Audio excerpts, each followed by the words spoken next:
गौड़ी सुखमनी महला पंजवा। गौड़ी राग का नाम है। जिद्दां गुरु ग्रंथ साहिब दे विच पहला राग सिरी राग, दूसरा माझ, इसे तरह तीसरा राग है गौड़ी राग। गुरु ग्रंथ साहिब दे विच सब तो वड्डा ये राग है ते सब तो छोटा राग जिहड़ा गुरु ग्रंथ साहिब महाराज दे अंदर वो है जैजावंती राग। और गौड़ी राग दे विच बाणी है, उस बाणी का नाम है सुखमनी। असीं सत्कार दे विच रिस्पैक्ट दे नाल इस बाणी नूं सुखमनी साहिब आखदे हां। महाराज जी ने इहदा नाम इकल्ला सुखमनी बोलिया है। और जिस तरीके दे नाल बाणी का नाम है जप, असी सत्कार दे नाल जपजी साहिब आखदे हां। बाणी का नाम है आनंद, असी सत्कार दे नाल आनंद साहिब आखदे हां।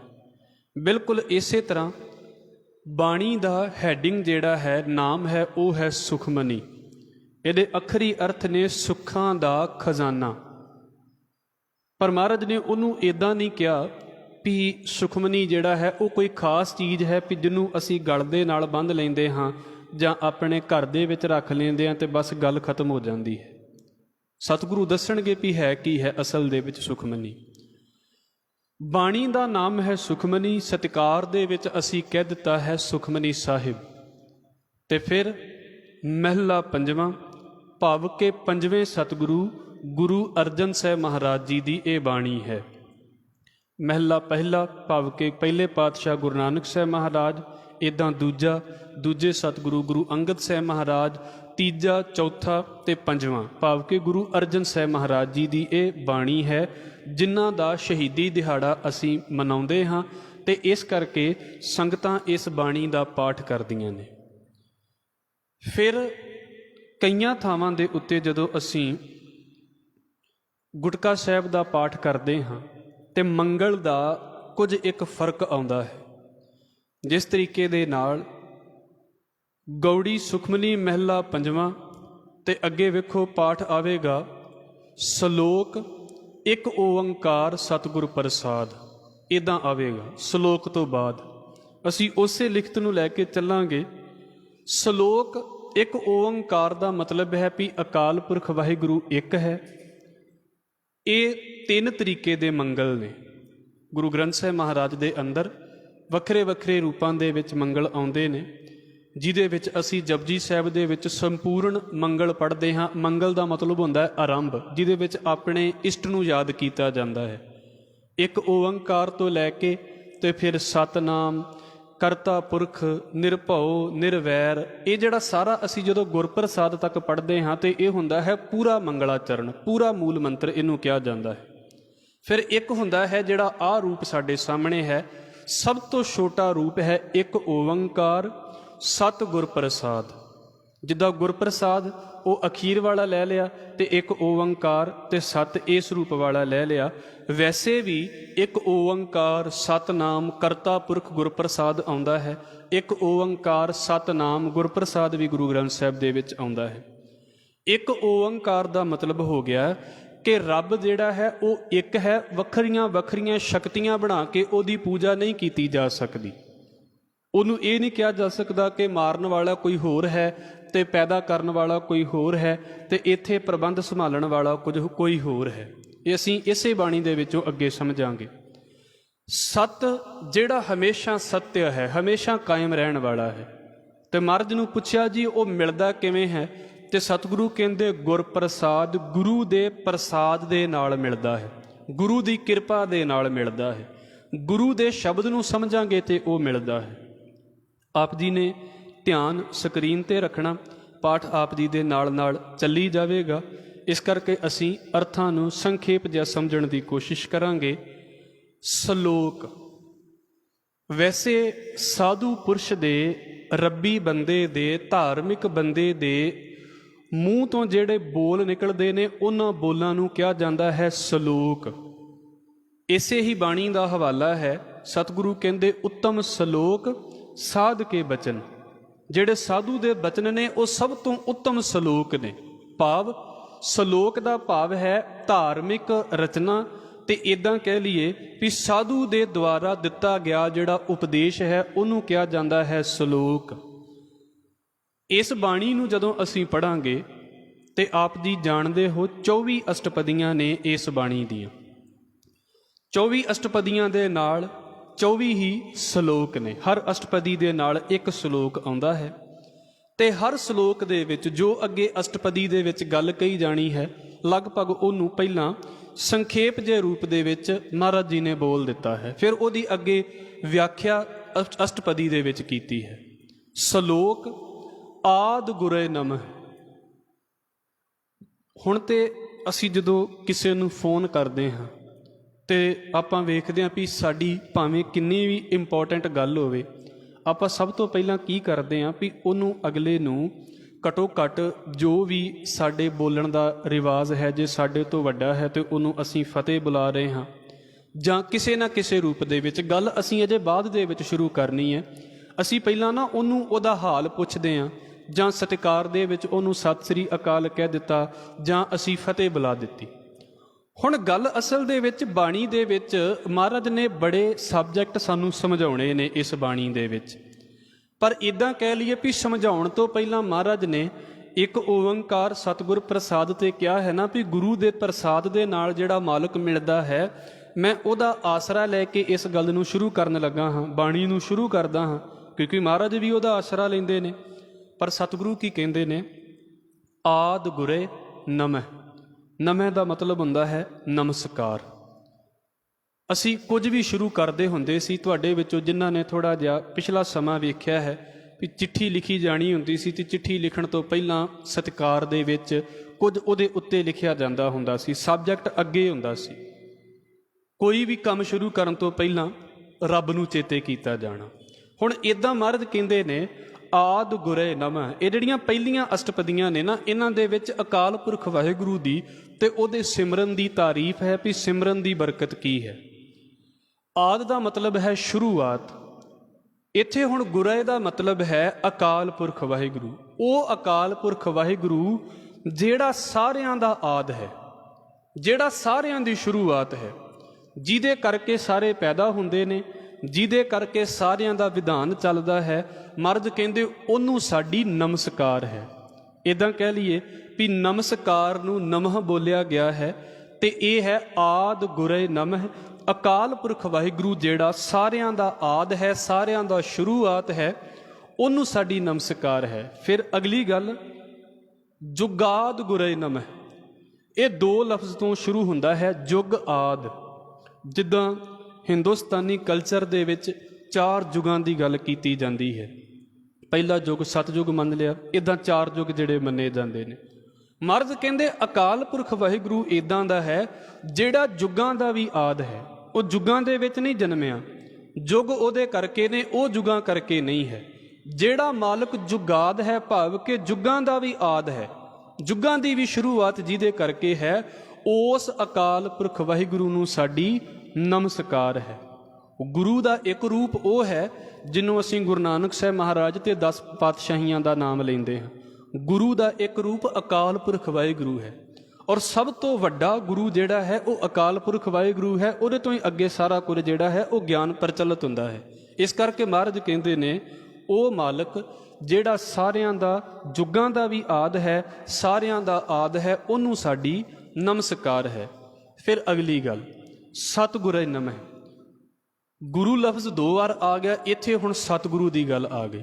ਮਤਲਬ ਗੁਰੂ ਅਰਜਨ ਸਾਹਿਬ ਸੱਚੇ ਪਾਤਸ਼ਾਹ ਜੀ, ਇੱਦਾਂ ਕਹਿ ਲਈਏ ਵੀ ਗੁਰੂ ਰਾਮਦਾਸ ਸਾਹਿਬ ਸੱਚੇ ਪਾਤਸ਼ਾਹ, ਗੁਰੂ ਅਮਰਦਾਸ ਸਾਹਿਬ ਮਹਾਰਾਜ, ਗੁਰੂ ਅੰਗਦ ਸਾਹਿਬ ਮਹਾਰਾਜ ਤੇ ਗੁਰੂ ਨਾਨਕ ਸਾਹਿਬ ਮਹਾਰਾਜ, ਜਿਨ੍ਹਾਂ ਤੋਂ ਉਹਨਾਂ ਨੂੰ ਇਹ ਸਿੱਖਿਆ ਮਿਲੀ ਹੈ, ਜਿਨ੍ਹਾਂ ਤੋਂ ਉਹਨਾਂ ਦੇ ਅੰਦਰ ਇਹ ਮਾਲਕ ਦੇ ਨਾਮ ਦਾ ਪ੍ਰਕਾਸ਼ ਹੋਇਆ ਹੈ, ਕਹਿੰਦੇ ਮਾਲਕ ਤੋਂ ਬਾਅਦ ਜਿਹੜੀ ਮੇਰੀ ਨਮਸਕਾਰ ਹੈ ਉਹ ਗੁਰੂ ਨਾਨਕ ਸਾਹਿਬ ਸੱਚੇ ਪਾਤਸ਼ਾਹ ਨੂੰ ਹੈ। ਸਤਿਗੁਰੇ ਨਮঃ। ਗੁਰੂ ਨਾਨਕ ਨੂੰ ਮੇਰੀ ਨਮਸਕਾਰ ਹੈ। ਇਹਦੇ ਅਰਥਾਂ ਨੂੰ ਸਮਝਣ ਦੀ ਖਾਤਰ ਅਸੀਂ ਇੱਦਾਂ ਕਹਿ ਲਈਏ ਵੀ ਸਤਿਗੁਰੂ ਨੂੰ ਸਾਡੀ ਨਮਸਕਾਰ ਹੈ। ਸ੍ਰੀ ਗੁਰੂ ਦੇਵੈ ਨਮঃ। ਫਿਰ ਉਹ ਸ੍ਰੀ ਗੁਰੂ ਨੂੰ ਅਰਥ ਜਿੱਦਾਂ ਪਹਿਲਿਆਂ ਦੋਵਾਂ ਪਦਿਆਂ ਦੇ ਸੇਮ ਨੇ ਮਾਲਕ ਦੇ ਲਈ, ਅਗਲੇ ਜਿਹੜੇ 2 ਪਦੇ ਨੇ ਇਹ ਆ ਗਏ ਗੁਰੂ ਦੇ ਲਈ। ਉਹ ਗੁਰੂ ਜਿਹੜਾ ਸਾਰਿਆਂ ਦਾ ਸ਼੍ਰੋਮਣੀ ਹੈ, ਸਾਰਿਆਂ ਤੋਂ ਵੱਡਾ ਹੈ, ਉਹਨੂੰ ਸਾਡੀ ਨਮਸਕਾਰ ਹੈ। ਹੁਣ ਅੱਗੇ ਲਫ਼ਜ਼ ਆ ਗਿਆ ਹੈ ਜੀ ਅਸ਼ਟਪਦੀ। ਅਸ਼ਟ ਮਤਲਬ 8, ਪਦੀ ਦਾ ਮਤਲਬ 8 ਪਦੇ, 8 ਸਟਾਂਜਾਜ਼, 8 ਪਹਿਰੇ ਹੋਣਗੇ ਹਰ ਅਸ਼ਟਪਦੀ ਦੇ ਵਿੱਚ। ਅਸੀਂ ਵੇਖਦੇ ਹਾਂ, ਪੜ੍ਹਦੇ ਹਾਂ ਪਾਠ, ਆਪ ਜੀ ਨੂੰ ਪਤਾ ਹੈ। ਇੱਦਾਂ ਹੀ ਤੁਸੀਂ ਵੇਖੋਗੇ, ਪਾਠ ਕਰੋਗੇ 2 ਪਦੇ ਜਿਹਦੇ ਵਿੱਚ ਸਿਰਫ 2-2 ਸਟਾਂਜਾਜ਼ ਹੋਣਗੇ ਤੇ ਸ਼ਬਦ ਖਤਮ ਹੋ ਜਾਵੇਗਾ। ਇੱਦਾਂ 3 ਪਦੇ, 3 ਪਦਿਆਂ ਵਾਲੇ, ਇੱਦਾਂ ਚੌਪਦੇ ਫਿਰ ਆ ਜਾਂਦੇ ਨੇ, 4 ਪਦਿਆਂ ਵਾਲੇ, 5 ਪਦੇ ਵੀ ਆਉਂਦੇ ਨੇ, 6 ਪਦੇ ਵੀ ਆਉਂਦੇ ਨੇ। ਅਸ਼ਟਪਦੀਆਂ ਦੇ ਵਿੱਚ ਕਿਸੇ ਵੇਲੇ ਗਿਣਤੀ ਵੱਧ ਵੀ ਹੋ ਜਾਂਦੀ ਹੈ, ਪਰ ਇੱਥੇ ਸੀਕਵੈਂਸ ਸਾਰੀ ਬਰਾਬਰ ਹੀ ਰਹਿੰਦੀ ਹੈ ਵੀ 8 ਹੀ ਰਹਿੰਦੀਆਂ ਨੇ, ਘਟਦੀਆਂ ਵੱਧਦੀਆਂ ਨਹੀਂ ਨੇ। ਅਸ਼ਟਪਦੀ 8 ਪਦਿਆਂ ਵਾਲੀ ਰਚਨਾ, ਜਿੱਦਾਂ ਅਸੀਂ ਗੁਰਬਾਣੀ ਦੇ ਵਿੱਚ ਸੋਦਰ ਦੇ ਵਿੱਚ ਇਹਨੂੰ ਪੜ੍ਹਦੇ ਹਾਂ, ਸਭ ਨਿਧਾਨ 10 ਅਸ਼ਟ ਸਿਧਾਨ। 10 ਅਸ਼ਟ ਦਾ ਮਤਲਬ ਹੋ ਗਿਆ 18 ਸਿੱਧੀਆਂ। ਇੱਦਾਂ ਹੀ 8 60, 8 ਤੇ 60, 68 ਜਿਹੜੀ ਤੀਰਥਾਂ ਦੀ ਗੱਲ ਆਉਂਦੀ ਹੈ, ਇਹ ਗਿਣਤੀ ਦੇ ਲਫ਼ਜ਼ ਹੁੰਦੇ ਨੇ। ਅਸ਼ਟਪਦੀ 8 ਪਦਿਆਂ ਵਾਲੀ ਰਚਨਾ। ਬਾਣੀ ਦੀ ਇੱਥੋਂ ਫਿਰ ਜਦੋਂ ਅਸ਼ਟਪਦੀ ਦੇ ਵਿੱਚ ਸ਼ੁਰੂਆਤ ਹੁੰਦੀ ਹੈ, ਪਹਿਲਾ ਪਦਾ ਹੈ ਸਿਮਰੋਂ ਸਿਮਰ ਸਿਮਰ ਸੁਖ ਪਾਵੋ, ਕਲ ਕਲੇਸ਼ ਤਨ ਮਾਹੇ ਮਿਟਾਵੋ।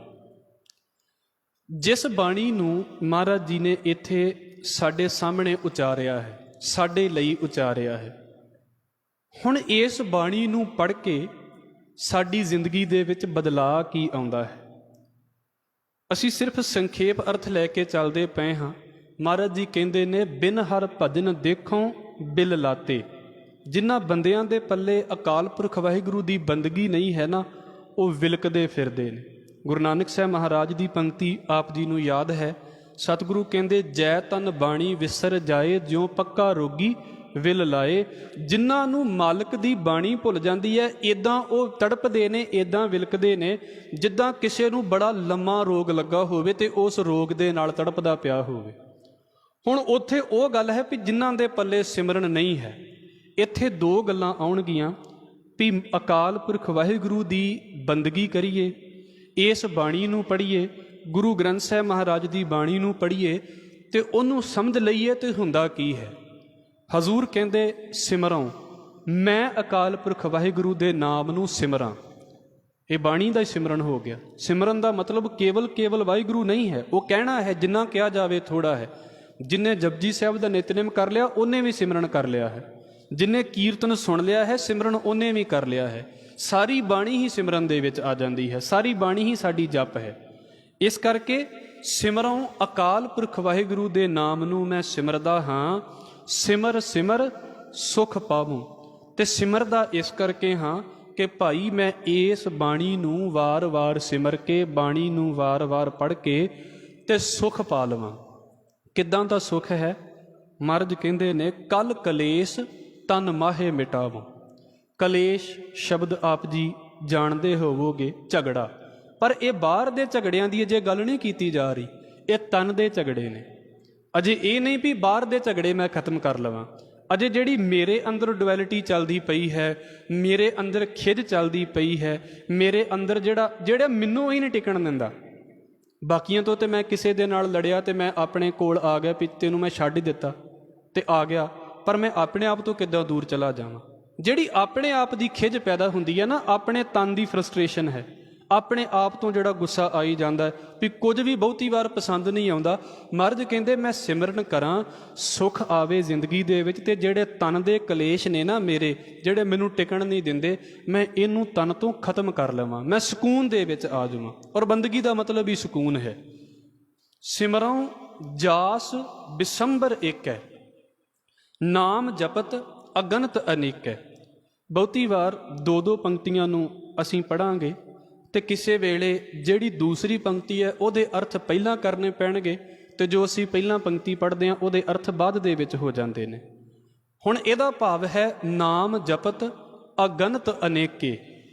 ਗਣਤ ਗਿਣਤੀ, ਅਗਨਤ ਦਾ ਮਤਲਬ ਬਿਲਕੁਲ ਉਹਦੇ ਤੋਂ ਓਪੋਜ਼ਿਟ ਹੋ ਗਿਆ ਅਗਨਤ, ਜਿਹਦੀ ਗਿਣਤੀ ਨਹੀਂ ਕੀਤੀ ਜਾ ਸਕਦੀ, ਅਸੰਖ ਹੈ ਜਿਹੜਾ। ਜਿਸ ਮਾਲਕ ਦੇ ਨਾਮ ਨੂੰ ਅਣਗਿਣਤ ਲੋਕ ਜਪਦੇ ਨੇ।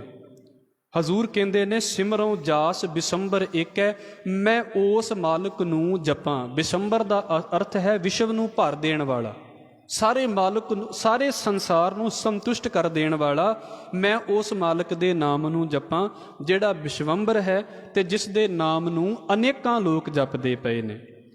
ਫਿਰ ਮਹਾਰਾਜ ਬਖਸ਼ਿਸ਼ ਕਰਦੇ ਨੇ, ਵੇਦ ਪੁਰਾਣ ਸਿਮਰਤ ਸੁਧਾਖਰ। ਇਹ ਤੁਹਾਡੇ ਸਾਹਮਣੇ ਪਾਠ ਆ ਜਾਵੇਗਾ। ਖੱਖਾ ਤੇ ਰਾਰਾ ਉਹਦੇ ਵਿੱਚ ਇੱਕ ਅੱਖਰ ਹੈ, ਉਹਦਾ ਯਾ ਉਚਾਰਨ ਹੈ, ਸੁਧਾਖਰ। ਇਹਨੂੰ ਅਸੀਂ ਬਹੁਤੀ ਵਾਰ ਛੱਡ ਜਾਂਦੇ ਹਾਂ, ਸੁਧਾਖਰ ਹੀ ਪੜ੍ਹ ਜਾਂਦੇ ਹਾਂ, ਪਰ ਇਹ ਬੜੇ ਧਿਆਨ ਦੇ ਨਾਲ ਪੜ੍ਹਨ ਵਾਲਾ ਹੈ। ਸੁਧਾਖਰ ਦਾ ਮਤਲਬ ਹੈ ਸ਼ੁੱਧ ਅੱਖਰ। ਵੇਖੋ, ਅੱਖਰ ਉਹੀ ਨੇ, ਉਹਦੇ ਵਿੱਚ ਕਿਸੇ ਨੂੰ ਚੰਗੀ ਗੱਲ ਲਿਖ ਕੇ ਭੇਜ ਦਿਓ। ਅੱਖਰ ਉਹੀ ਨੇ, ਉਹਦੇ ਵਿੱਚ ਕਿਸੇ ਨੂੰ ਮਾੜਾ ਲਿਖ ਕੇ ਭੇਜ ਦਿਓ। ਮੋਬਾਈਲ ਦਾ ਜਿਹੜਾ ਸਾਡਾ ਕੀਪੈਡ ਹੁੰਦਾ ਹੈ, ਉਹ ਤਾਂ ਉਹੀ ਰਹਿੰਦਾ ਹੈ ਨਾ, ਭਾਵੇਂ ਕਿਸੇ ਨੂੰ ਚੰਗਾ ਲਿਖ ਦਿਓ ਅਤੇ ਭਾਵੇਂ ਕਿਸੇ ਨੂੰ ਬੁਰਾ ਲਿਖ ਦਿਓ। ਅੱਖਰ ਅੱਖਰ ਹੀ ਰਹਿਣਗੇ, ਪਰ ਉਹਨਾਂ ਅੱਖਰਾਂ ਦੇ ਵਿੱਚ ਕੀ ਲਿਖਿਆ ਜਾਂਦਾ ਹੈ, ਇਸ ਗੱਲ ਦਾ ਬੜਾ ਮੀਨਿੰਗ ਹੁੰਦਾ ਹੈ। ਇਹ ਗੱਲ ਬੜਾ ਧਿਆਨ ਮੰਗਦੀ ਹੈ। ਸ਼ੁੱਧ ਅੱਖਰ ਉਹਨਾਂ ਨੂੰ ਕਿਹਾ ਜਾਂਦਾ ਹੈ। ਲਿਖਦੇ ਤੇ ਬਹੁਤ ਕੁਝ ਹੋਰ ਵੀ ਨੇ, ਕਿੰਨਾ ਕੁਝ ਲਿਖਿਆ ਜਾ ਰਿਹਾ। ਸ਼ੁੱਧ ਅੱਖਰ ਦਾ ਮਤਲਬ ਹੈ ਚੰਗੀ ਗੱਲ, ਚੰਗੀ ਸਿੱਖਿਆ। ਮਹਾਰਾਜ ਕੀ ਕਹਿੰਦੇ ਨੇ, ਜਿੰਨੇ ਵੀ ਧਾਰਮਿਕ ਗ੍ਰੰਥ ਨੇ, ਚਾਹੇ ਉਹਨਾਂ ਦੇ ਵਿੱਚ ਵੇਦ ਆ ਜਾਂਦੇ ਨੇ, ਪੁਰਾਣ ਆ ਜਾਂਦੇ ਨੇ, ਸਿਮਰਤੀਆਂ ਆ ਜਾਂਦੀਆਂ ਨੇ, ਜਿੰਨੇ ਵੀ ਇਹ ਸ਼ੁੱਧ ਅੱਖਰ ਨੇ ਨਾ, ਜਿਨ੍ਹਾਂ ਨੂੰ ਲੋਕ ਸਤਿਕਾਰ ਦੇ ਵਿੱਚ ਰੱਖਦੇ ਨੇ, ਹਜ਼ੂਰ ਕਹਿੰਦੇ ਨੇ ਕੀਨੇ ਰਾਮ ਨਾਮ ਇੱਕ ਆਖਰ। ਇਹ ਸਾਰੇ ਪਤਾ ਕੀ ਕਹਿੰਦੇ ਨੇ, ਜਿੰਨੇ ਵੀ ਧਾਰਮਿਕ ਗ੍ਰੰਥ ਨੇ, ਇਹ ਸਾਰੇ ਹੀ ਇਹੋ ਹੀ ਕਹਿੰਦੇ ਨੇ ਵੀ ਜਿਹੜੇ ਰੱਬ ਦਾ ਨਾਮ ਦਾ ਅੱਖਰ ਹੈ ਨਾ, ਆਖਰ, ਆ ਵੇਖੋ ਯਈਆ ਛੋਟਾ ਹੋ ਕੇ ਆਇਆ ਹੋਇਆ ਹੈ, ਕਲੀਅਰ ਹੋ ਜਾਵੇਗਾ ਸਕਰੀਨ ਤੋਂ। ਕੀਨੇ ਰਾਮ ਨਾਮ ਇੱਕ ਆਖਰ, ਇਹ ਸਾਰੇ ਇਹੋ ਹੀ ਕਹਿੰਦੇ ਨੇ ਵੀ ਭਾਈ ਮਾਲਕ ਦਾ ਨਾਮ ਹੀ ਸਾਰਿਆਂ ਤੋਂ ਸ੍ਰੇਸ਼ਟ ਹੈ।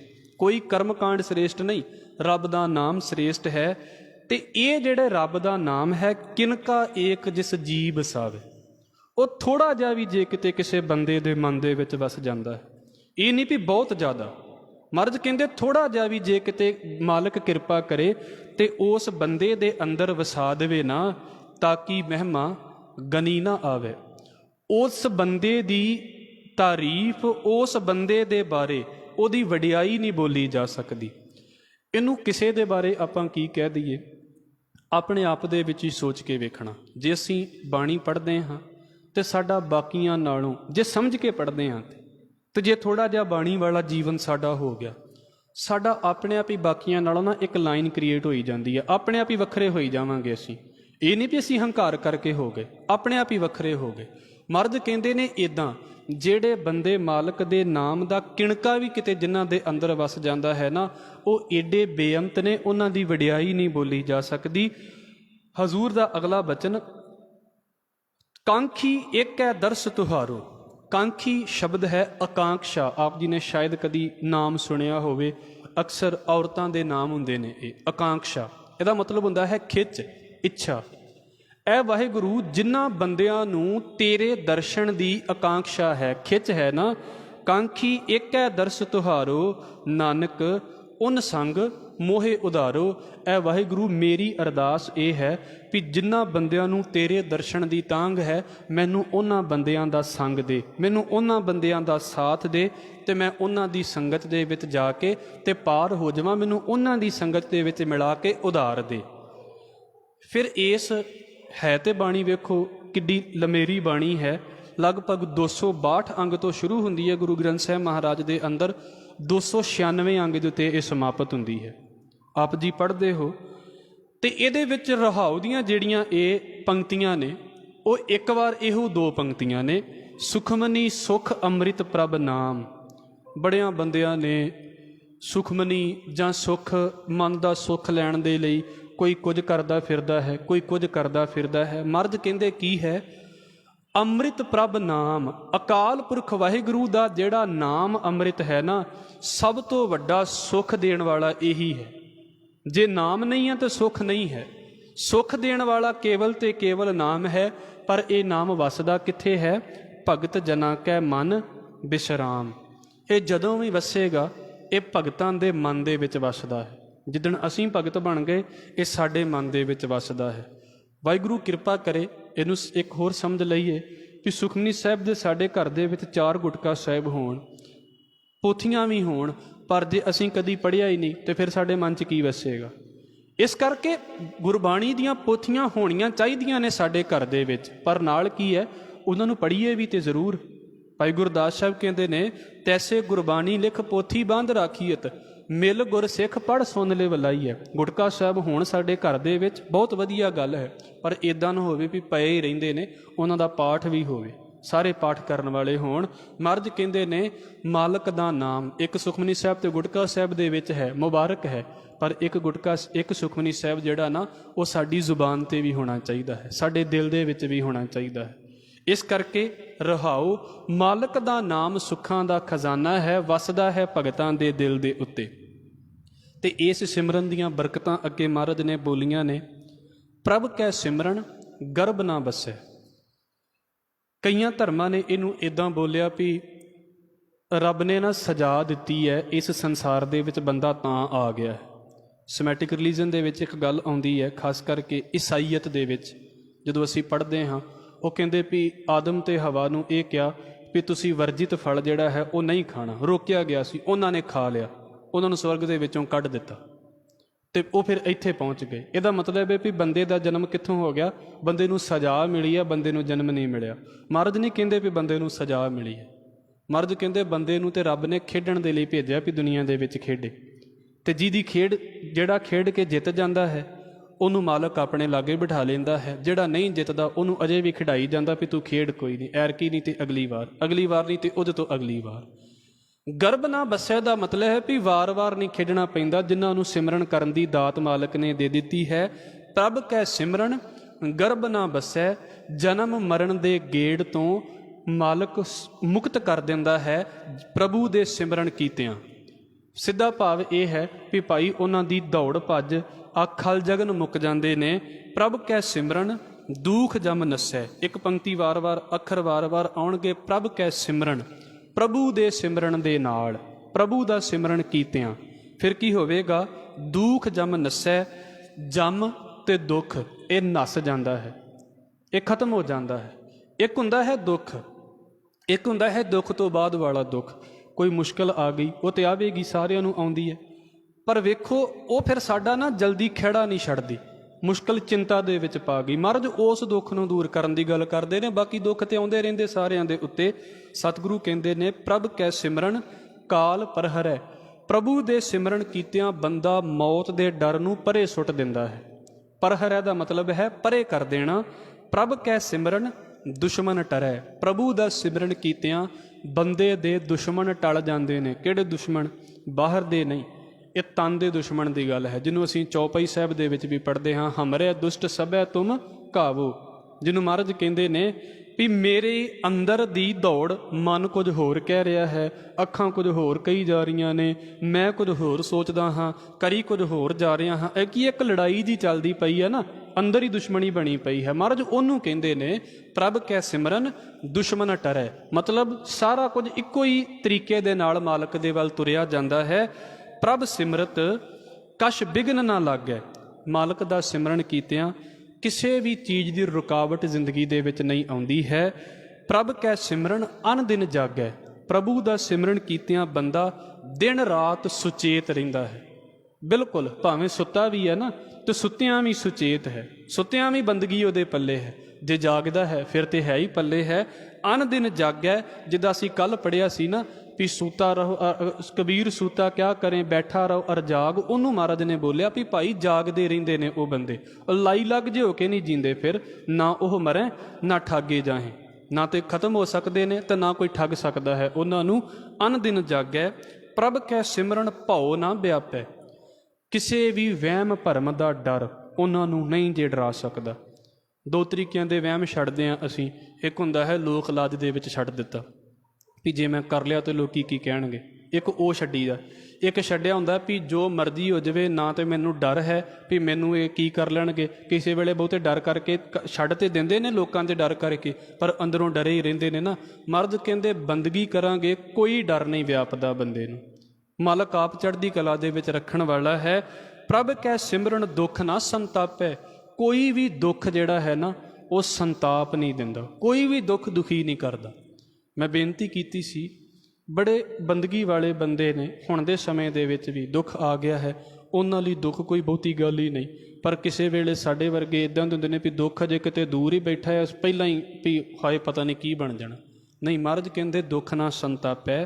ਪਰ ਇਹ ਸਿਮਰਨ ਹੁੰਦਾ ਕਿੱਦਾਂ ਹੈ, ਇਹ ਜ਼ਿੰਦਗੀ ਜੀਵੀ ਕਿੱਦਾਂ ਜਾਂਦੀ ਹੈ? ਪ੍ਰਭ ਕਾ ਸਿਮਰਨ ਸਾਧ ਕੈ ਸੰਗ। ਇਹ ਸਾਧੂ ਦੀ ਸੰਗਤ ਦੇ ਵਿੱਚ ਬਹਿ ਕੇ ਸਿਮਰਨ ਸਿੱਖਿਆ ਜਾਂਦਾ ਹੈ। ਇਹ ਉਸ ਮਾਹੌਲ ਦੇ ਵਿੱਚ ਗੱਲ ਸਿੱਖੀ ਜਾਂਦੀ ਹੈ। ਸਰਬ ਨਿਧਾਨ ਨਾਨਕ ਹਰ ਰੰਗ। ਸਾਰੇ ਜਿਹੜੇ ਖਜ਼ਾਨੇ ਨੇ ਉਹ ਮਾਲਕ ਦੇ ਪਿਆਰ ਦੇ ਵਿੱਚ ਨੇ, ਵਾਹਿਗੁਰੂ ਦੇ ਪਿਆਰ ਦੇ ਵਿੱਚ ਨੇ। ਹਜ਼ੂਰ ਕਹਿੰਦੇ ਨੇ ਪ੍ਰਭ ਕੈ ਸਿਮਰਨ ਰਿੱਧ ਸਿੱਧ ਨੌ ਨਿਧ। ਨੌ ਨਿਧੀਆਂ, ਨੌ ਖਜ਼ਾਨੇ। ਰਿੱਧੀਆਂ ਸਿੱਧੀਆਂ ਜਿਹੜੀਆਂ ਨੇ ਉਹ ਮਾਨਸਿਕ ਤਾਕਤਾਂ ਨੇ। ਹਜ਼ੂਰ ਕਹਿੰਦੇ ਜਿੰਨੇ ਬੰਦਗੀ ਕਰ ਲਈ ਉਹਦੇ ਪੱਲੇ ਇਹ ਸਾਰਾ ਕੁਝ ਹੀ ਹੈ। ਪ੍ਰਭ ਕੈ ਸਿਮਰਨ ਗਿਆਨ ਧਿਆਨ ਤਤ ਬੁੱਧ। ਜਿਹੜੇ ਬੰਦੇ ਨੇ ਸਿਮਰਨ ਕਰ ਲਿਆ ਹੈ, ਪ੍ਰਭੂ ਦਾ ਸਿਮਰਨ ਕਰਨ ਦੇ ਨਾਲ ਉਹਦੇ ਅੰਦਰ ਗਿਆਨ ਪੈਦਾ ਹੋ ਜਾਂਦਾ ਹੈ, ਉਹਦੇ ਅੰਦਰ ਸੁਰਤ ਪੈਦਾ ਹੋ ਜਾਂਦੀ ਹੈ, ਧਿਆਨੀ ਹੋ ਜਾਂਦਾ ਹੈ ਬੰਦਾ। ਉਹਦੀ ਬੁੱਧੀ ਤਤ ਨੂੰ ਫੜਦੀ ਹੈ। ਤਤ ਦਾ ਮਤਲਬ ਹੁੰਦਾ ਨਾ ਮੇਨ ਚੀਜ਼। ਮੈਨੂੰ ਇਹ ਵੀ ਆਪ ਜੀ ਦੇ ਅੱਗੇ ਰੱਖ ਦੇਵਾਂ, ਕਿਉਂਕਿ ਇਹ ਵੀ ਸਾਡੀਆਂ ਗੱਲਾਂ ਨਾਲ ਹੀ ਚੱਲਣਗੀਆਂ ਨਾ।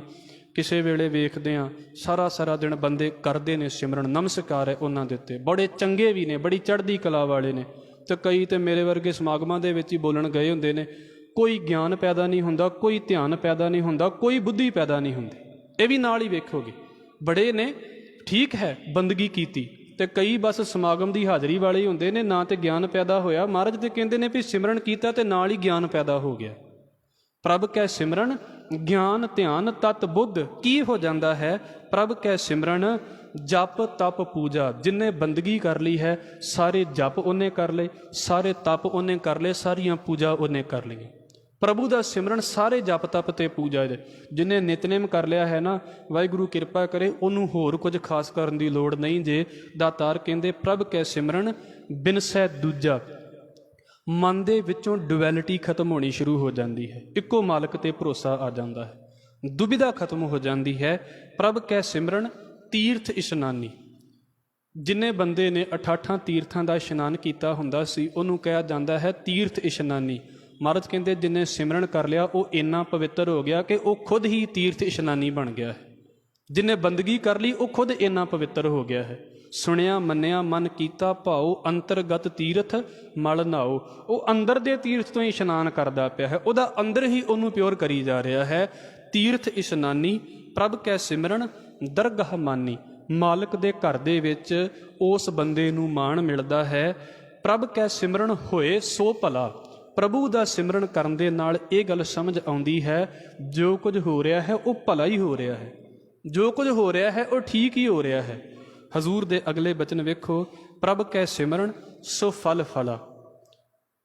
ਦਰਖਤ ਨੂੰ ਦੋ ਤਰੀਕਿਆਂ ਦੇ ਫਲ ਲੱਗਦੇ ਨੇ। ਇੱਕ ਤੇ ਉਹ ਨੇ ਜਿਨ੍ਹਾਂ ਨੂੰ ਅਸੀਂ ਜਦੋਂ ਤੋੜਦੇ ਹਾਂ ਤੇ ਤੋੜਦਿਆਂ ਹੀ ਸੁੱਟ ਦਿੰਦੇ ਹਾਂ ਵੀ ਇਹ ਨਿਕੰਮੇ ਨੇ, ਅਤੇ ਕੁਝ ਇੱਦਾਂ ਦੇ ਹੁੰਦੇ ਨੇ ਜਿਨ੍ਹਾਂ ਨੂੰ ਅਸੀਂ ਰੱਖ ਲੈਂਦੇ ਹਾਂ ਵੀ ਹਾਂ ਇਹ ਖਾਧੇ ਜਾ ਸਕਦੇ ਨੇ। ਹਜ਼ੂਰ ਕਹਿੰਦੇ ਸਾਡੀ ਜ਼ਿੰਦਗੀ ਵੀ ਇੱਦਾਂ ਦੀ ਹੁੰਦੀ ਹੈ। ਇੱਕ ਹੁੰਦਾ ਹੈ ਵੀ ਇਸ ਜ਼ਿੰਦਗੀ ਨੂੰ ਨਿਕੰਮੇ ਜੇ ਫਲ ਲਾ ਕੇ, ਮਾੜੀਆਂ ਜੀਆਂ ਆਦਤਾਂ ਪਾ ਕੇ ਤੇ ਖ਼ਤਮ ਕਰ ਲਈਏ। ਇੱਕ ਹੁੰਦਾ ਵੀ ਇਹਨੂੰ ਚੰਗਾ ਫਲ ਲੱਗ ਜਾਵੇ, ਇਹ ਜ਼ਿੰਦਗੀ ਜਿਹੜੀ ਹੈ ਨਾ ਇਹ ਚੰਗੀ ਹੋ ਜਾਵੇ। ਸੁਫਲ ਫਲਾਂ ਦਾ ਮਤਲਬ ਹੈ ਉਹ ਫਲ ਜਿਹਦੇ ਕਰਕੇ ਸਾਨੂੰ ਜ਼ਿੰਦਗੀ ਮਿਲੀ ਹੈ। ਅਸੀਂ ਦਰਖਤ ਕਿਉਂ ਲਾਇਆ? ਵੀ ਇਹਦੇ ਤੋਂ ਫਲ ਪ੍ਰਾਪਤ ਹੋਵੇ।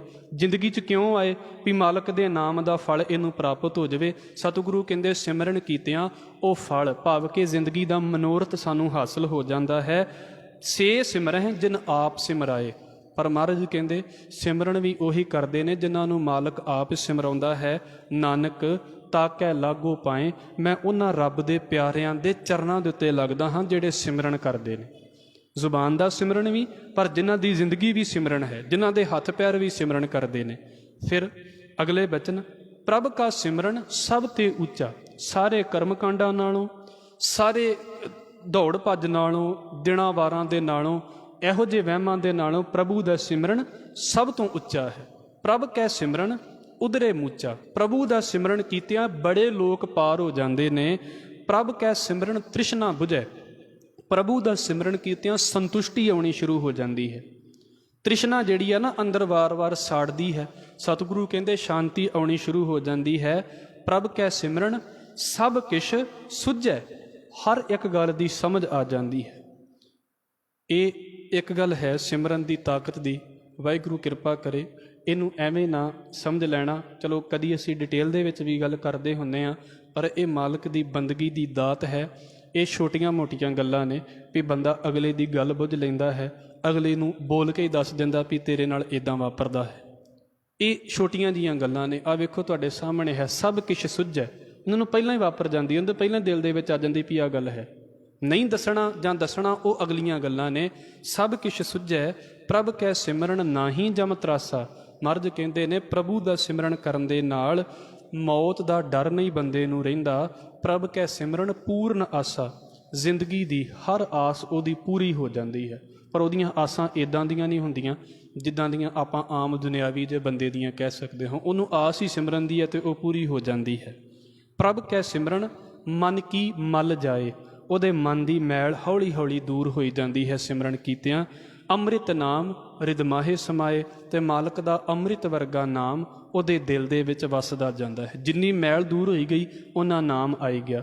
ਇਸ ਕਰਕੇ ਸਤਿਗੁਰੂ ਕਹਿੰਦੇ ਪ੍ਰਭ ਜੀ ਵਸਹਿ ਸਾਧ ਕੀ ਰਸਨਾ। ਪ੍ਰਭੂ ਜੀ ਵਸਦੇ ਕਿੱਥੇ ਨੇ? ਸਾਧੂ ਦੀ ਜ਼ੁਬਾਨ ਦੇ ਉੱਤੇ। ਇਹ ਥੋੜ੍ਹਾ ਵੀ ਜਿੱਦਾਂ ਅੱਜ ਕੱਲ੍ਹ ਆਮ ਜੇ ਕਹਿੰਦੇ ਵੀ ਰੱਬ ਤੇ ਦਿਲ 'ਚ ਹੋਣਾ ਚਾਹੀਦਾ। ਮਹਾਰਾਜ ਕਹਿੰਦੇ ਵੀ ਦਿਲ 'ਚ ਹੋਵੇਗਾ ਤਾਂ ਜ਼ੁਬਾਨ 'ਤੇ ਵੀ ਆ ਜਾਵੇਗਾ। ਦਿਲ 'ਚ ਹੈ ਹੀ ਨਹੀਂ, ਜ਼ੁਬਾਨ 'ਤੇ ਕਿੱਥੇ ਆਵੇ? ਇਸ ਕਰਕੇ ਉਹਦੇ ਦਿਲ 'ਚ ਹੈ ਤਾਂ ਤੇ ਜ਼ੁਬਾਨ 'ਤੇ ਆ ਗਿਆ। ਪ੍ਰਭ ਜੀ ਵਸਹਿ ਸਾਧ ਕੀ ਰਸਨਾ, ਸਾਧੂ ਦੀ ਜ਼ੁਬਾਨ ਦੇ ਉੱਤੇ ਮਾਲਕ ਵਸਦੇ ਨੇ। ਨਾਨਕ ਜਨ ਕਾ ਦਾਸਨ ਦਸਨਾ, ਮੈਂ ਇਹੋ ਜਿਹੇ ਰੱਬ ਦੇ ਪਿਆਰਿਆਂ ਦੇ ਦਾਸਾਂ ਦਾ ਵੀ ਦਾਸ ਹਾਂ ਜਿਨ੍ਹਾਂ ਦੀ ਜ਼ੁਬਾਨ 'ਤੇ ਮਾਲਕ ਦਾ ਨਾਮ ਵਸਦਾ ਹੈ। ਪ੍ਰਭ ਕੋ ਸਿਮਰਹਿ ਸੇ ਧਨਵੰਤੇ, ਪ੍ਰਭ ਕੋ ਸਿਮਰਹਿ ਸੇ ਪਤਵੰਤੇ।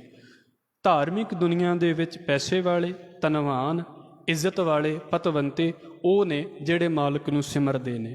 ਪ੍ਰਭ ਕੋ ਸਿਮਰਹਿ ਸੇ ਜਨ ਪ੍ਰਵਾਨ, ਪ੍ਰਭ ਕੋ ਸਿਮਰਹਿ ਸੇ ਪੁਰਖ ਪ੍ਰਧਾਨ। ਉਹੀ ਮਾਲਕ ਦੇ ਘਰ ਦੇ ਵਿੱਚ ਕਬੂਲ ਨੇ ਅਤੇ ਉਹੀ ਪੁਰਖ ਪ੍ਰਧਾਨ ਨੇ। ਮਤਲਬ ਮਨੁੱਖਾਂ ਦੇ ਵਿੱਚੋਂ ਵੀ ਸ੍ਰੇਸ਼ਟ ਨੇ, ਉੱਚੇ ਨੇ ਕਿਹੜੇ? ਜਿਹੜੇ ਮਾਲਕ ਨੂੰ ਸਿਮਰਦੇ ਨੇ। ਪ੍ਰਭ ਕੋ ਸਿਮਰਹਿ ਸੇ ਬੇਮੋਹਤਾਜੇ, ਪ੍ਰਭ ਕੋ ਸਿਮਰਹਿ ਸੇ ਸਰਬ ਕੇ ਰਾਜੇ। ਆਪਣੇ ਆਪ ਤੋਂ ਇੰਨੇ ਸੰਤੁਸ਼ਟ ਨੇ ਵੀ ਜਿਨ੍ਹਾਂ ਨੂੰ ਕਿਸੇ ਦੀ ਮੁਥਾਜੀ ਦੀ ਲੋੜ ਨਹੀਂ ਹੈ। ਉਹ ਇਕੱਲੇ ਵੀ ਬੜੇ ਸੰਤੁਸ਼ਟ ਨੇ ਵੀ ਨਹੀਂ ਕੋਈ ਨਾਲ, ਤਾਂ ਮੈਂ ਠੀਕ ਹਾਂ ਆਪਣੇ ਆਪ ਦੇ ਵਿੱਚ, ਮੈਨੂੰ ਪਤਾ ਵੀ ਮੈਂ ਠੀਕ ਹਾਂ ਅਤੇ ਮੈਂ ਸੰਤੁਸ਼ਟ ਹਾਂ। ਬੇਮੋਹਤਾਜ ਹੋ ਗਏ। ਹਜ਼ੂਰ ਕਹਿੰਦੇ ਸਾਰੀ ਮਨੁੱਖਤਾ ਦੇ ਰਾਜੇ ਨੇ, ਸਾਰਿਆਂ ਤੋਂ ਸ਼੍ਰੋਮਣੀ ਨੇ। ਫਿਰ ਅਗਲੇ ਬਚਨ ਪ੍ਰਭ ਕੋ ਸਿਮਰਹਿ ਸੇ ਸੁਖ ਵਾਸੀ, ਜਿਹੜੇ ਮਾਲਕ ਨੂੰ ਸਿਮਰਦੇ ਨੇ ਸੁੱਖ ਦੇ ਵਿੱਚ ਵਸਣ ਵਾਲੇ ਨੇ। ਪ੍ਰਭ ਕੋ ਸਿਮਰਹਿ ਸਦਾ ਅਬਿਨਾਸੀ, ਭਾਈ ਉਹ ਜਿਹੜੇ ਨੇ ਜਨਮ ਮਰਨ ਦੇ ਗੇੜ ਤੋਂ ਰਹਿਤ ਹੋ ਜਾਂਦੇ ਨੇ। ਸਿਮਰਨ ਤੇ ਲਾਗੇ ਜਿਨ ਆਪ ਦਇਆਲਾ, ਸਿਮਰਨ ਦੇ ਵਿੱਚ ਉਹ ਲੱਗਦੇ ਨੇ ਜਿਨ੍ਹਾਂ ਦੇ ਉੱਤੇ ਮਾਲਕ ਦਿਆਲੂ ਹੋ ਜਾਂਦਾ ਹੈ। ਨਾਨਕ ਜਨ ਕੀ ਮੰਗੈ ਰਵਾਲਾ, ਮਾਲਕ ਸਤਿਗੁਰੂ ਕਹਿੰਦੇ ਨੇ ਮੈਂ ਇਹਨਾਂ ਰੱਬ ਦੇ ਪਿਆਰਿਆਂ ਦੀ ਚਰਨਾਂ ਦੀ ਧੂੜੀ ਮੰਗਦਾ ਹਾਂ। ਰਵਾਲ ਦਾ ਮਤਲਬ ਹੁੰਦਾ ਹੈ ਧੂੜੀ। ਅਗਲਾ ਪਦਾ ਹੈ ਜੀ ਪ੍ਰਭ ਕੋ ਸਿਮਰਹਿ ਸੇ ਪਰ ਉਪਕਾਰੀ। ਸਿਮਰਨ ਦਾ ਮਤਲਬ ਇਹ ਨਹੀਂ ਵੀ ਬੰਦਾ ਆਪਣੇ ਤੱਕ ਹੀ ਸੀਮਤ ਰਹਿ ਗਿਆ। ਮਰਜ਼ ਕਹਿੰਦੇ ਉਹਦੇ ਅੰਦਰ ਪੈਦਾ ਹੋ ਜਾਂਦੀ ਇਹ ਗੱਲ ਵੀ ਪਰ ਉਪਕਾਰ ਕਰਨਾ ਹੈ। ਉਹ ਪਰ ਉਪਕਾਰੀ ਹੋ ਜਾਂਦੇ ਨੇ, ਦੂਸਰੇ ਦਾ ਭਲਾ ਮੰਗਣ ਵਾਲੇ ਹੋ ਜਾਂਦੇ ਨੇ। ਪ੍ਰਭ ਕੋ ਸਿਮਰਹਿ ਤਿਨ ਸਦ ਬਲਿਹਾਰੀ, ਜਿਹੜੇ ਮਾਲਕ ਨੂੰ ਸਿਮਰਦੇ ਨੇ ਸਤਿਗੁਰੂ ਕਹਿੰਦੇ ਉਹਨਾਂ ਤੋਂ ਸਦਾ ਬਲਿਹਾਰ ਜਾਂਦੇ ਹਾਂ। ਪ੍ਰਭ ਕੋ ਸਿਮਰਹਿ ਸੇ ਮੁਖ ਸੁਹਾਵੇ, ਪ੍ਰਭ ਕੋ ਸਿਮਰਹਿ ਤਿਨ ਸੂਖ ਬਿਹਾਵੇ। ਜਿਹੜੇ ਮਾਲਕ ਨੂੰ ਸਿਮਰਦੇ ਨੇ ਉਹਨਾਂ ਦੇ ਚਿਹਰੇ ਸੋਹਣੇ ਨੇ। ਨਾਨਕ ਤੇ ਮੁਖ ਉਜਲੇ। ਇਸ ਕਰਕੇ ਸਤਿਗੁਰੂ ਕਹਿੰਦੇ ਉਹਨਾਂ ਦੀ ਜ਼ਿੰਦਗੀ ਬੜੇ ਸਕੂਨ ਦੇ ਨਾਲ ਬੀਤਦੀ ਹੈ। ਪ੍ਰਭ ਕੋ ਸਿਮਰਹਿ ਤਿਨ ਆਤਮ ਜੀਤਾ, ਉਹਨਾਂ ਨੇ ਆਪਣੇ ਆਪ ਦੇ ਉੱਤੇ ਕੰਟਰੋਲ ਕਰ ਲਿਆ ਹੈ, ਆਪਣੇ ਆਪ ਨੂੰ ਜਿੱਤ ਲਿਆ ਹੈ। ਪ੍ਰਭ ਕੋ ਸਿਮਰਹਿ ਤਿਨ ਨਿਰਮਲ ਰੀਤਾ, ਉਹਨਾਂ ਦੀ ਜ਼ਿੰਦਗੀ ਜੀਣ ਦੀ ਜਿਹੜੀ ਮਰਿਆਦਾ ਹੈ, ਜ਼ਿੰਦਗੀ ਜੀਣ ਦਾ ਤਰੀਕਾ ਹੈ ਉਹ ਬੜਾ ਪਵਿੱਤਰ ਹੈ। ਪ੍ਰਭ ਕੋ ਸਿਮਰਹਿ ਤਿਨ ਅਨੰਦ ਕਨੇਰੇ, ਮਰਦ ਕਹਿੰਦੇ ਨੇ ਜਿਹੜੇ ਮਾਲਕ ਨੂੰ ਸਿਮਰਦੇ ਨੇ ਉਹਨਾਂ ਦੀ ਜ਼ਿੰਦਗੀ ਦੇ ਵਿੱਚ ਘਣੇ ਆਨੰਦ ਨੇ। ਪ੍ਰਭ ਕੋ ਸਿਮਰਹਿ ਬਸੈ ਹਰ ਨੇਰੇ, ਉਹ ਤੇ ਹਰ ਵੇਲੇ ਮਾਲਕ ਦੇ ਨੇੜੇ ਵਸਦੇ ਨੇ। ਪਰ ਇਹ ਜਿਹੜਾ ਜਾਗਣਾ ਹੈ ਨਾ, ਇਹ ਕਿੱਦਾਂ ਆਉਂਦਾ ਹੈ? ਸੰਤ ਕਿਰਪਾ ਤੇ ਅਨ ਦਿਨ ਜਾਗ। ਰੱਬ ਦੇ ਪਿਆਰੇ ਦੀ, ਗੁਰੂ ਦੀ ਕਿਰਪਾ ਹੋਵੇ ਤੇ ਫਿਰ ਇੱਦਾਂ ਦੀ ਜ਼ਿੰਦਗੀ ਮਿਲਦੀ ਹੈ। ਨਾਨਕ ਸਿਮਰਨ ਪੂਰੇ ਭਾਗ, ਪੂਰੇ ਭਾਗ ਹੋਣ 'ਤੇ ਇਹ ਸਿਮਰਨ ਸਾਡੇ ਪੱਲੇ ਆਉਂਦਾ ਹੈ। ਫਿਰ ਅਗਲੇ ਪਦੇ ਦੇ ਬਚਨ ਨੇ ਸਤਿਗੁਰੂ ਕਹਿੰਦੇ ਨੇ ਪ੍ਰਭ ਕੈ ਸਿਮਰਨ ਕਾਰਜ ਪੂਰੇ, ਪ੍ਰਭ ਕੈ ਸਿਮਰਨ ਕਬਹੁ ਨਾ ਚੂਰੇ। ਜ਼ਿੰਦਗੀ ਦੇ ਮਨੋਰਥ ਸਫਲ ਹੋ ਜਾਂਦੇ ਨੇ ਪ੍ਰਭੂ ਦਾ ਸਿਮਰਨ ਕਰਨ ਦੇ ਨਾਲ। ਬੰਦਾ ਕਦੀ ਵੀ ਝੂਰਦਾ ਨਹੀਂ ਹੈ। ਪ੍ਰਭ ਕੈ ਸਿਮਰਨ ਹਰ ਗੁਣ ਬਾਣੀ, ਪ੍ਰਭੂ ਦਾ ਸਿਮਰਨ ਕਰਨ ਦੇ ਨਾਲ ਹਰ ਵੇਲੇ ਮਾਲਕ ਬਾਣੀ ਨੂੰ ਗਾਉਂਦਾ ਹੈ। ਬੰਦਾ ਹਰ ਵੇਲੇ ਰੱਬ ਦੀ ਬਾਣੀ ਨੂੰ ਗਾਉਂਦਾ ਹੈ। ਪ੍ਰਭ ਕੈ ਸਿਮਰਨ ਸਹਿਜ ਸਮਾਨੀ, ਸਹਿਜ ਅਵਸਥਾ ਦੇ ਵਿੱਚ ਟਿਕਿਆ ਰਹਿੰਦਾ ਹੈ। ਵਾਰ-ਵਾਰ ਨਾ ਉਹ ਜ਼ਿੰਦਗੀ ਦੇ ਵਿੱਚ ਉਹ ਤੜਫੜ ਜੀ ਖਤਮ ਹੋ ਜਾਂਦੀ ਆ ਵੀ ਟਿਕਦੇ ਨਹੀਂ ਨੇ, ਇੰਬੈਲੈਂਸ ਹੋ ਗਏ, ਉਹ ਵੀ ਹੋ ਗਿਆ, ਹਾਏ ਆ ਵੀ ਹੋ ਗਿਆ। ਨਹੀਂ, ਮਹਾਰਾਜ ਕਹਿੰਦੇ ਬਿਲਕੁਲ ਸ਼ਾਂਤ ਹੋ ਗਏ। ਪ੍ਰਭ ਕੈ ਸਿਮਰਨ ਨਿਹਚਲ ਆਸਨ, ਉਹਨਾਂ ਦਾ ਮਨ ਟਿਕ ਜਾਂਦਾ ਹੈ, ਨਿਹਚਲ ਹੋ ਗਿਆ, ਡੋਲਦਾ ਨਹੀਂ ਹੈ ਵਾਰ-ਵਾਰ। ਪ੍ਰਭ ਕੈ ਸਿਮਰਨ ਕਮਲ ਬਿਗਾਸਨ, ਉਹਨਾਂ ਦਾ ਹਿਰਦਾ ਹਰ ਵੇਲੇ ਖਿੜਿਆ ਰਹਿੰਦਾ ਹੈ, ਖੁਸ਼ ਰਹਿੰਦੇ ਨੇ ਹਰ ਵੇਲੇ। ਅਗਲੇ ਬਚਨ, ਪ੍ਰਭ ਕੈ ਸਿਮਰਨ ਅਨਹਦ ਝੁਨਕਾਰ, ਜਿੱਦਾਂ ਲੋਕ ਮਿਊਜ਼ਿਕ ਸੁਣ ਕੇ ਆਪਣੇ ਅੰਦਰ ਸੰਤੁਸ਼ਟੀ ਜੀ ਪੈਦਾ ਕਰਨਾ ਚਾਹੁੰਦੇ ਨੇ ਨਾ, ਮਹਾਰਾਜ ਕਹਿੰਦੇ ਅਨਹਦ ਝੁਨਕਾਰ, ਉਹ ਤੇ ਚੀਜ਼ ਉਹਨਾਂ ਦੇ ਅੰਦਰ ਲਗਾਤਾਰ ਆਪਣੇ ਆਪ ਹੀ ਚੱਲਦੀ ਪਈ ਹੈ। ਜਿੰਨੀ ਸੰਤੁਸ਼ਟੀ ਬਾਹਰ ਦੀਆਂ ਚੀਜ਼ਾਂ ਤੋਂ ਲੋਕ ਲੈਣਾ ਚਾਹੁੰਦੇ ਨੇ ਨਾ, ਉਹਨਾਂ ਦਾ ਆਪਾ ਹੀ ਉਹਨਾਂ ਨੂੰ ਇੰਨਾ ਸੰਤੁਸ਼ਟ ਕਰੀ ਜਾ ਰਿਹਾ ਹੈ। ਸੁਖ ਪ੍ਰਭ ਸਿਮਰਨ ਕਾ ਅੰਤ ਨਾ ਪਾਰ, ਜਿਹੜਾ ਸੁਖ ਮਾਲਕ ਦੇ ਸਿਮਰਨ ਦੇ ਵਿੱਚ ਹੈ ਉਹਦਾ ਅੰਤ ਨਹੀਂ ਪਾਇਆ ਜਾ ਸਕਦਾ। ਸਿਮਰ ਹੈ ਸੇ ਜਨ ਜਿਨ ਕਉ ਪ੍ਰਭ ਮਇਆ, ਭਾਈ ਸਿਮਰਦੇ ਵੀ ਉਹ ਨੇ ਜਿਨ੍ਹਾਂ ਦੇ ਉੱਤੇ ਮਾਲਕ ਆਪਣੀ ਕਿਰਪਾ ਕਰਦਾ ਹੈ, ਮਇਆ ਕਰਦਾ ਹੈ। ਨਾਨਕ ਤਿੰਨ ਜਨ ਸ਼ਰਨੀ ਪਿਆ, ਹਜ਼ੂਰ ਕਹਿੰਦੇ ਸੀ ਤੇ ਉਹਨਾਂ ਰੱਬ ਦੇ ਪਿਆਰਿਆਂ ਦੀ ਸ਼ਰਨ ਦੇ ਵਿੱਚ ਪੈਂਦੇ ਹਾਂ। ਆਖਰੀ ਪਦਾ ਹੈ ਇਸ ਅਸ਼ਟਪਦੀ ਦਾ, ਹਰ ਸਿਮਰਨ ਕਰ ਭਗਤ ਪ੍ਰਗਟਾਏ। ਇਸ ਸਿਮਰਨ ਦੀ ਬਰਕਤ ਦੇ ਨਾਲ ਹੀ, ਇਸ ਸਿਮਰਨ ਨੂੰ ਕਰਕੇ ਹੀ, ਰੱਬ ਦੇ ਸਿਮਰਨ ਨੂੰ ਕਰਕੇ ਹੀ ਭਗਤ ਸੰਸਾਰ ਦੇ ਵਿੱਚ ਪ੍ਰਗਟ ਹੋ ਗਏ। ਉਹਨਾਂ ਨੇ ਸਿਮਰਨ ਕੀਤਾ ਹੈ। ਫਿਰ ਹਰ ਸਿਮਰਨ ਲਗ ਵੇਦ ਉਪਾਏ, ਜਿਨ੍ਹਾਂ ਨੇ ਵੇਦ ਰਚੇ ਨੇ ਨਾ, ਮਹਾਰਾਜ ਕਹਿੰਦੇ ਨੇ ਭਾਈ ਉਹ ਵੀ ਸਿਮਰਨ ਦੇ ਵਿੱਚ ਲੱਗੇ ਸੀ ਤੇ ਵੇਦ ਰਚੇ ਗਏ ਨੇ। ਬੰਦਗੀ ਤੋਂ ਬਿਨਾਂ ਕੁਝ ਵੀ ਨਹੀਂ ਹੋ ਸਕਦਾ। ਹਰ ਸਿਮਰਨ ਭਏ ਸਿੱਧ ਜਤੀ ਦਾਤੇ, ਜਿੰਨੇ ਵੀ ਸਿੱਧ ਲੋਕ ਨੇ, ਜਿੰਨੇ ਵੀ ਆਪਣੇ ਆਪ ਨੂੰ ਕਹਿੰਦੇ ਨੇ ਵੀ ਸਾਡਾ ਕੰਟਰੋਲ ਬੜਾ ਹੈ ਆਪਣੇ ਆਪ ਦੇ ਉੱਤੇ, ਜਾਂ ਦਾਤੇ ਨੇ, ਦਾਤਾਂ ਵੰਡਣ ਵਾਲੇ, ਮਹਾਰਾਜ ਕਹਿੰਦੇ ਇਹ ਸਾਰੇ ਸਿਮਰਨ ਦੀ ਬਰਕਤ ਦੇ ਨਾਲ ਹੀ ਉਗਦੇ ਨੇ, ਪੈਦਾ ਹੁੰਦੇ ਨੇ।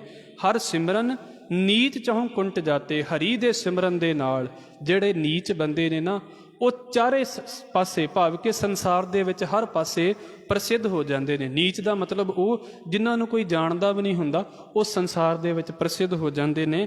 ਹਰ ਸਿਮਰਨ ਧਾਰੀ ਸਭ ਧਰਨਾ, ਆ ਸ੍ਰਿਸ਼ਟੀ ਦੀ ਮਰਿਆਦਾ ਜਿਹੜੀ ਹੈ ਨਾ, ਉਹ ਹਰੀ ਨੇ ਆਪਣੇ ਸਿਮਰਨ ਦੇ ਨਾਲ ਟਿਕਾਈ ਹੋਈ ਹੈ। ਰੱਬ ਸਿਮਰਨ ਨਹੀਂ ਕਰਦਾ, ਇਹਦਾ ਮਤਲਬ ਹੈ ਵੀ ਹਰ ਇੱਕ ਚੀਜ਼ ਸਿਮਰਨ ਕਰਦੀ ਪਈ ਹੈ। ਜਿਹਨੂੰ ਸੋਦਰ ਦੇ ਵਿੱਚ ਪੜ੍ਹਦੇ ਹਾਂ ਵੀ ਤੈਨੂੰ ਕੌਣ ਕੌਣ ਗਾ ਰਿਹਾ ਹੈ, ਤੁਸੀਂ ਸਾਰੀ ਲਿਸਟ ਨੂੰ ਰੋਜ਼ ਪੜ੍ਹਦੇ ਜੇ। ਮਹਾਰਾਜ ਕਹਿੰਦੇ ਹਰ ਸਿਮਰਨ ਧਾਰੀ ਸਭ ਧਰਨਾ, ਸਿਮਰ ਸਿਮਰ ਹਰ ਕਾਰਨ ਕਰਨਾ। ਉਸ ਅਕਾਲ ਪੁਰਖ ਵਾਹਿਗੁਰੂ ਨੂੰ ਸਿਮਰ, ਵਾਰ-ਵਾਰ ਸਿਮਰ। ਕਿਹੜਾ? ਜਿਹੜਾ ਸਾਰਿਆਂ ਦਾ ਕਾਰਨ ਕਰਨ ਹੈ।